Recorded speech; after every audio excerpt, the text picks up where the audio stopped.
London, so it's going to be a great challenge for us. You were a GA 2015 as you played Texas A&M, Houston. That didn't go well, and then there's maybe some knock-on effects. But you're going to have a team that's going to have a lot of new starters next year. Is that a concern at all? I'm not really thinking that far ahead. I just know anytime you go to those environments, it's a great challenge. So to go from that environment straight to another challenging environment overseas, that's a tough challenge for our team early in the year. So we'll see what we're made of early next year. The fact that it's not a home game, does that matter to you? That didn't really matter to me. You know, it's a good challenge. I mean, that's the best way I can put it. Kenny, yesterday the budget got approved by the Arizona Board of Regents for not only the new football facility but also for the renovations of Desert Financial Arena. Just what are your initial reactions to that? Kind of the announcement obviously a month ago, but now it's kind of all now beginning. The plan's now beginning to come into fruition a little bit. I really can't comment on that. I can't comment on that at all. I don't really understand. Yeah, I can't comment on that. But you would. It is your goal to have that practice. Yeah, I mean that's the goal. I don't know where that money came from, so that's great news for us. Like I that's why I can't comment. Like I don't know the details of that specific report, where that report came from, how that report changed from my Monday meeting to that report coming out on Tuesday. So that's why I just can't. I don't have enough knowledge to comment on that information because I don't really know about it. Coach, Jesus has obviously pretty much been as advertised, but special teams as a whole could, maybe has room to improve. What's kind of your thoughts on that unit as a whole? Our special teams units? Yeah, they've been good. I mean, obviously Cannon went out and we've struggled punting into the wind. But, other than that, our special teams units as a whole, we returned a kickoff. They got called back close. We've hit 2 game-winner field goals. So, I mean, people can look at stats when they look at it, but that's not the whole unit as a whole. Sometimes it's one punt, one kickoff. There's a period of time where we were missing some of the kickoffs, and we cleaned that up by switching hashes. So, for the most part, I mean, our special teams unit has been good.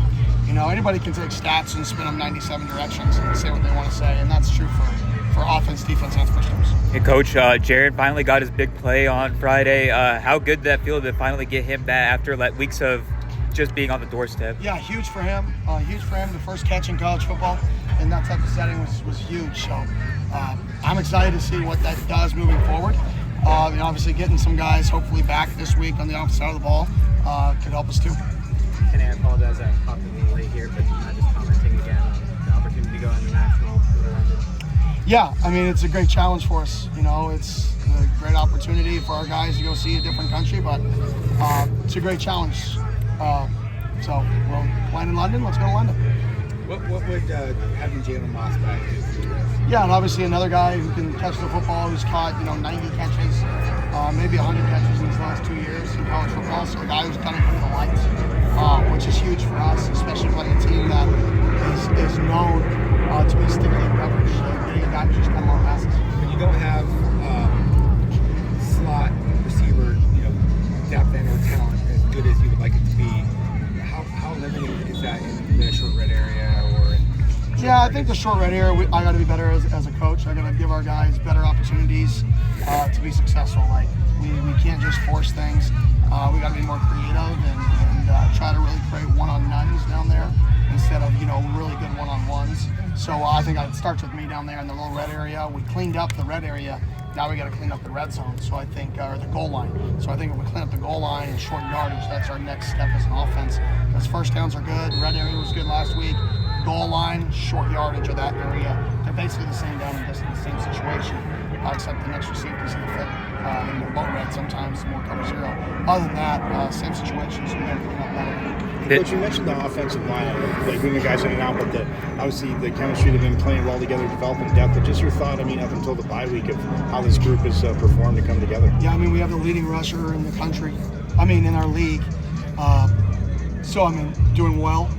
There's obviously areas of improvement, like short yardage, and that's a team improvement area. But on first and second downs, on early downs, I think they're doing a nice job. What have you seen from Keith Abney to really allow him to make the strides he has in his second year as a starter? Work ethic and intelligence. He works hard and he's smart. that's a nasty combination. If you work hard and you're smart, you're usually successful. He works hard and he's smart, and he's a really good person. This has been briefly touched upon before, but what challenges in specific do Spencer Fano and Caleb Lomu present the edge group that just had a massive game? They're both first-round draft picks. That's a pretty big challenge. They block well.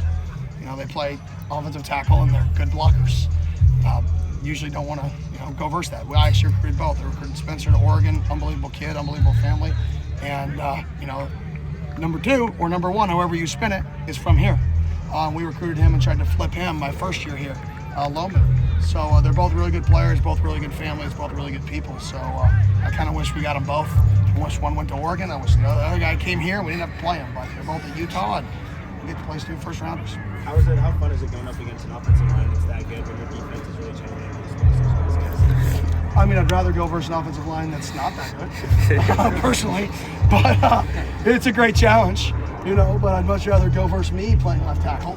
I would sleep way better at night if, like, me and my brother were playing offensive line. But they've got a really good O-line. They got a really good program, so it's a good challenge for us. You guys good? Got Coach Aurora here.